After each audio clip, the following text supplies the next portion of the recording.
तो शुरुआत में अनुपम आपसे ही कर लूं, क्योंकि बहुत घमासान जो है महाराष्ट्र में देखने को मिल रहा है और आपकी डिमांड भी थी कि महाराष्ट्र में एक चरण में चुनाव हो। तो जो तारीखों की घोषणा की गई है, एक ही सिंगल फेस में महाराष्ट्र में चुनाव होंगे। 20 नवंबर को चुनाव और 23 नवंबर को नतीजे। संतुष्ट हैं आप चुनाव आयोग की इस पूरे कार्यक्रम से?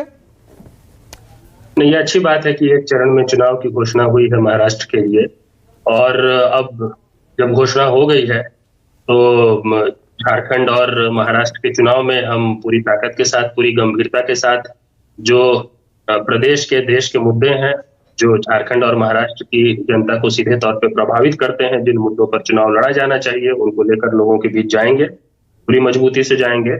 और जो जन विरोधी एनडीए है, भाजपा है, उनको सत्ता में वापस नहीं आने देना है, इसकी पूरी तैयारी हम कर रहे हैं। ठीक है, तुहिन जी भी हमारे साथ बने। तुहिन जी रिस्पॉन्ड कीजिए।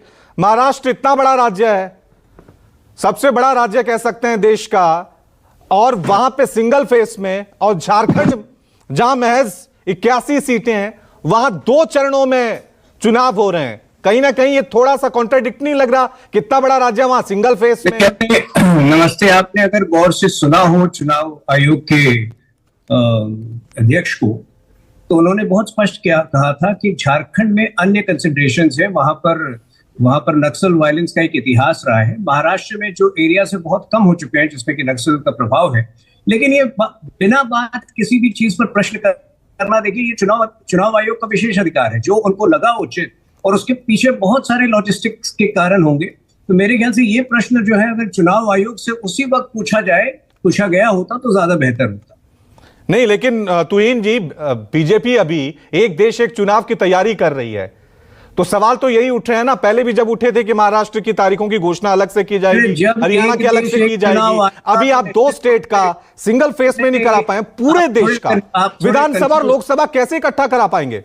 मेरे ख्याल से आप थोड़ा कंफ्यूज्ड हैं। जिस दिन एक देश एक चुनाव होगा, उस दिन निश्चित रूप से एक देश, उसमें भी शायद 5 फेजेस में होंगे। तो अभी तो बहुत दूर की बात है, लेकिन अभी अगर 2 फेज में हो रहा है, और आपको चुनाव आयोग ने बताया कि पिछले बार जो है 5 फेजेस में हुआ था, तो 5 फेज से जिस राज्य में 5 फेजेस में चुनाव हुए थे, अगर उसमें 2 फेज में हो रहे, तो ये तो खुशी की बात है।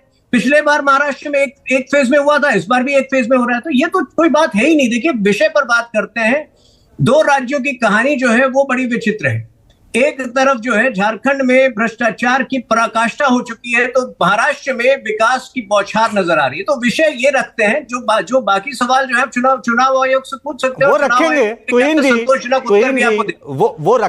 वो रखेंगे, लेकिन जो सवाल उठेगा ना, कोई भी आम भारतीय जो दूसरे स्टेट से देख रहा है कि महाराष्ट्र इतना बड़ा राज्य है, झारखंड छोटा सा है, वो सवाल तो उठेंगे ना कि भाई हमारा चुनाव आयोग, हमारा सरकार, हमारी सिस्टम, ये अलग अलग छोटे और बड़े राज्य में कैसे कर रहा है? इसका उत्तर आपको चुनाव आयोग से ही मिलेगा, और आपके जो है आपके कॉरेस्पॉन्डेंट वहां मौजूद होंगे, मेरे ख्याल से पूछा भी होगा। ठीक है।